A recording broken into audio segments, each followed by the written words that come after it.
moderate size combine, kind of a common size corn head that attaches to the combine.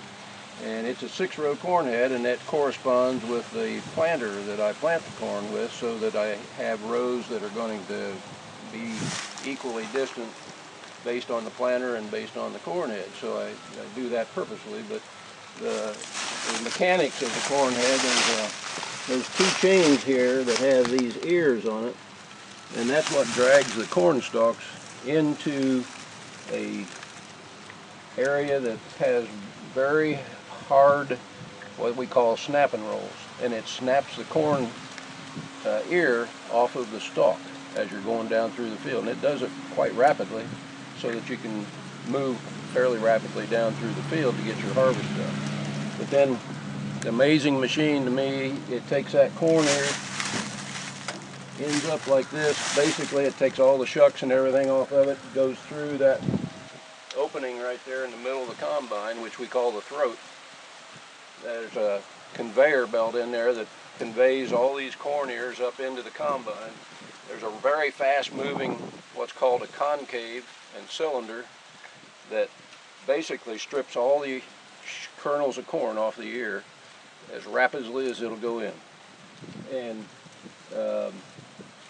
what's just amazing is, to me, that it takes all that, and throughout the combine it sorts that all out. It sorts the stalks, the cobs from the ear, all the chaff, any foreign material, it sorts that out, and you end up with just the kernels in the grain tank up above. It's just amazing to me how it does it, and how it does it so rapidly and so methodically. It's just amazing. Every year I say I'm just amazed at how this machine can do all that. Bill, can you tell us what kind of fuel does this combine run on? This is a diesel motor. Almost all your larger equipment, tractors, even, well, of course, all your semis, trucks that haul the grain, the combines, all run on diesel fuel. And there is a difference between diesel fuel that's used on the farm and the diesel fuel that's used on the road tractors that go cross country.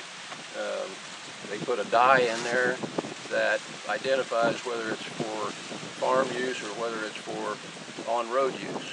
And if somebody came and checked, they would take a sample and determine whether you bought fuel that's supposed to be used on the farm or fuel that should be used on road. So you have to be a little bit careful about the laws that are included in that. And how many gallons does this combine hold? This combine holds about 75 gallons of diesel fuel, and I can run almost 2 days on 75 gallons of diesel fuel, depending on how hard it runs and how much idle time there might be that it runs and that kind of thing. But diesel fuel running close to $3 a gallon, so you're talking $100 to $150 a day while you're harvesting of diesel fuel that goes through the combine. There's also other maintenance. Before a few minutes ago, I went through, and every day you have to maintain by greasing the bearings that are subject to getting worn down if you don't grease them. And some of that's dependent on heat, some of it's depending on where it's located in the combine, but there are certain places that I know I have to grease with grease every day in order to keep the bearings from bad. And that's a day job to have somebody come out and change the bearing if I can't do it myself. More than likely anymore, you about have to have an equipment dealer come out and do it, because it's so specialized in the way that you get to those things. And so it's one of those things you got to be on top of your maintenance every day to make sure that you don't ruin something in the combine that'll cause you a day or two downtime. Okay, back to the fuel. Do they deliver fuel out in the field to you? Not in the field, but I've got a tank at the farm, 500 gallons of diesel fuel and 250 gallons of unleaded. Unleaded I use in one of my grain trucks, diesel fuel and everything else, but they bring a tanker out and deliver it to the farm. I've got a small 100-gallon tank that I can put in the back of my pickup truck that's got a hand pump on it, and if need be I can bring diesel fuel or anything over and pump it into the combine if need be, rather than having to take the combine home to get it filled up with fuel.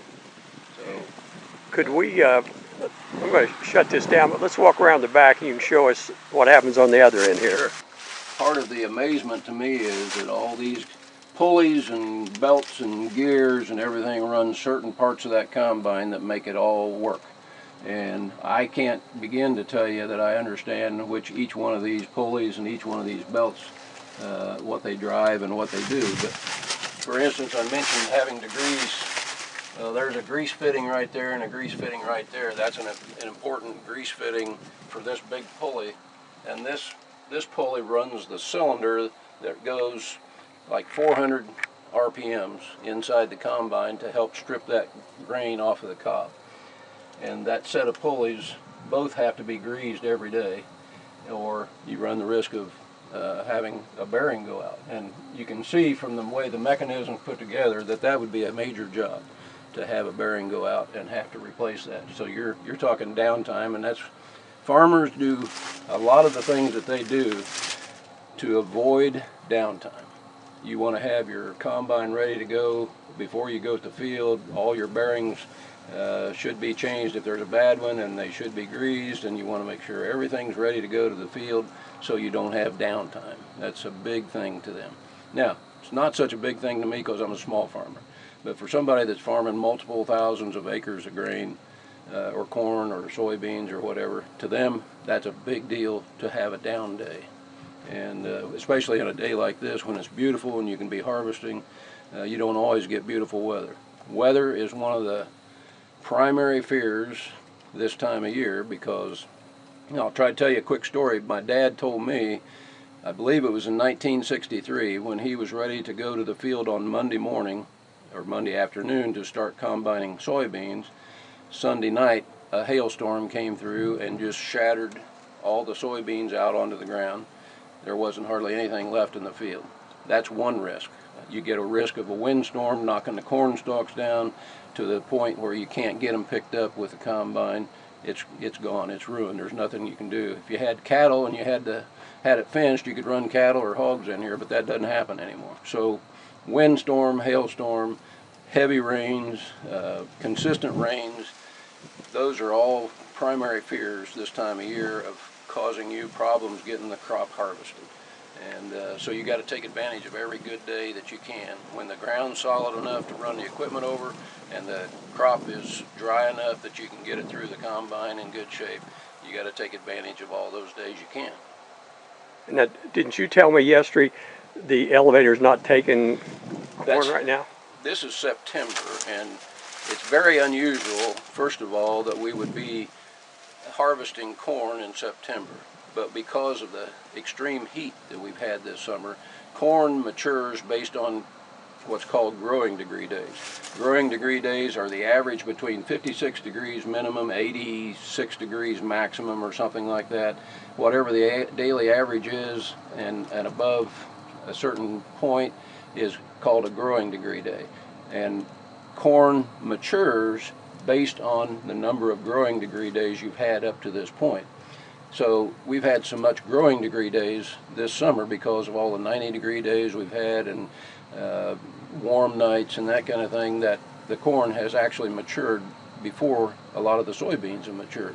There's a field of soybeans across the road here that they started trying to harvest a week ago, but there's still some green ones in there that they can't harvest, so they just don't seem to be maturing fast enough, but the corn is.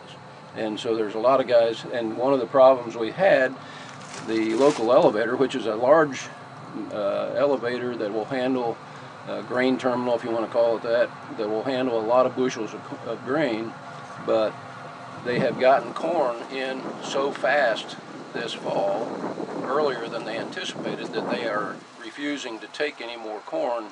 Usually they would take corn on a day like today, but they are not taking any corn.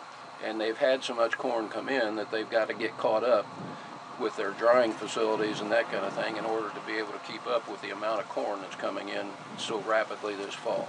So they weren't quite ready for it. They will take soybeans, and as a matter of fact, there's a combine just starting in that field that I was telling you about that's harvesting soybeans right now. And so they're going to get up here to a point where they're getting into some green soybeans. It'll be interesting to see whether they try to go through them or not.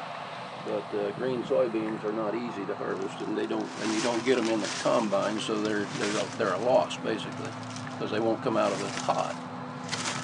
So that's been, but I have to say, it is September. There's no huge rush yet to get it all harvested, but yet when you have these kind of days and the crop's ready to harvest, you want to try to get it harvested. But when they're causing slowdown at the terminal where we haul the grain to, because of all they've been getting, it does kind of frustrate you a little bit that I can't haul any grain in today because they won't take it until they get caught up with their drying facilities. So it's kind of a stressful situation. You had told me today I could ride along with you. How much grain will the combine itself hold before you have to offload it? The soybean hopper, or the hopper in the combine, will hold a little over 200 bushels. 200 bushels this year is about 1 acre. It varies from year to year based on conditions, obviously, with moisture and growing degree days and all kinds of things. This is an exceptional year for yields. Of course, the price is low, so they're only going to give you so many dollars of revenue, basically. They're going to give you yield times price, and that's going to be in a narrow range usually, because if you have a big crop, they're going to lower the price knowing there's going to be a lot of crop come to the market. If you don't have a very good crop, they're going to maybe raise the price because they're going to want to get it all as quick as they can. They're going to need to fill their contracts as well. I was fortunate enough to be able to get some good prices locked in on some soybeans and some corn for this year. But what scares me really is next year, because if the tariff situation continues as it is, soybeans are way below cost of production right now.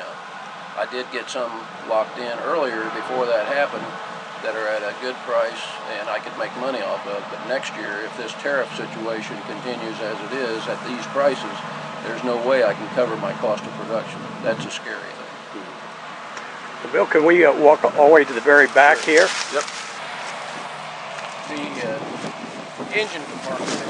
You get up this ladder to get into the engine compartment to check your oil and your radiator and your hydraulic fluid and all those things that are necessary to run the combine smoothly. So this ladder will actually fold up. When I get ready to start harvesting, I can fold the ladder up out of the way and shut the doors up there and everything, and it'll just, I'll show you how that'll look after I get it done. But I've got it unfolded right now because I was up there checking the oil and those vital essentials a little while ago. So I left it open so you can see, but there's a 400 and some cubic inch motor up there, diesel, that sits up in there and purrs pretty well.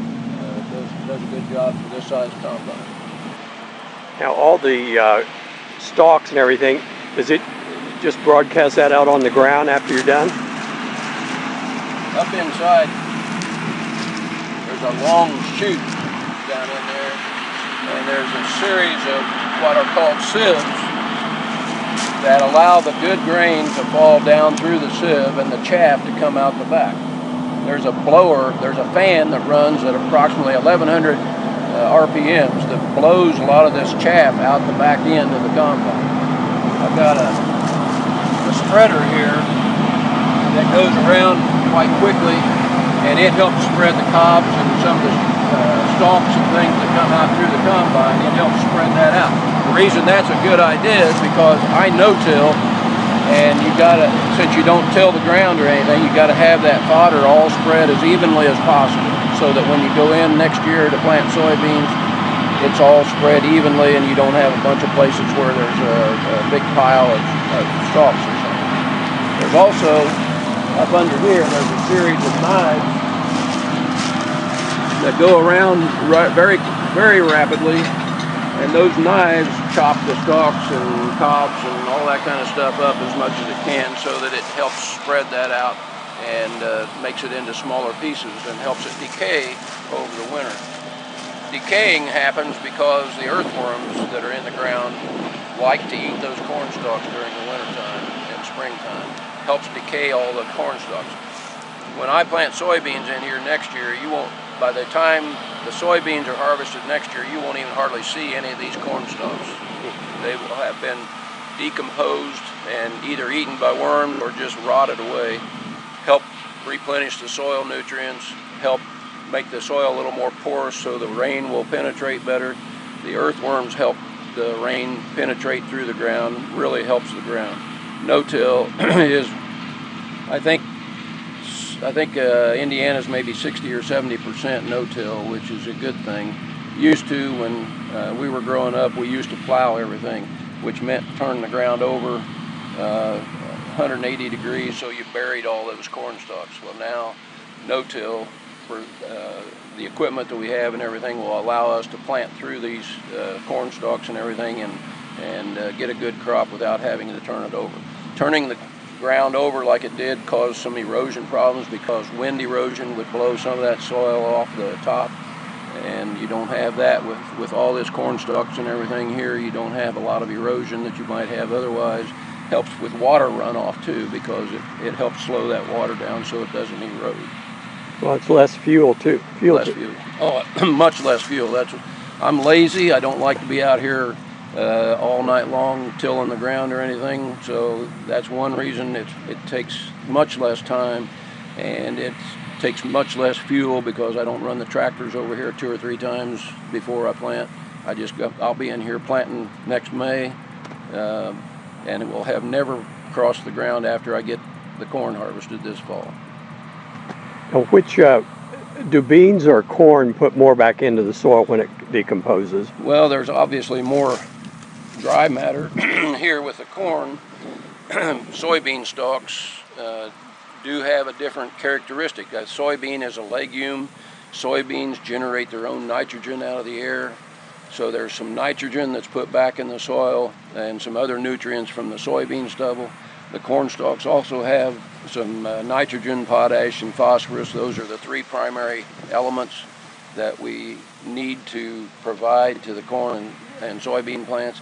Soybeans we don't fertilize when we plant them because they will generate their own nitrogen, but we do have to put some phosphorus and potassium in the soil to help the soybeans.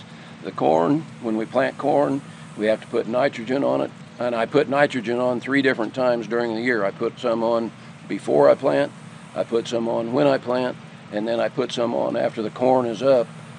That gives it a shot of nitrogen at a time when it most needs it, when it's starting to form kernels. The stalks are growing strong, and it really helps to have that 3-tiered nitrogen infusion that helps the corn plant remain strong and put the most corn on that it can. Okay. Well, let's say we fire this thing up and take a few laps here, okay? I got my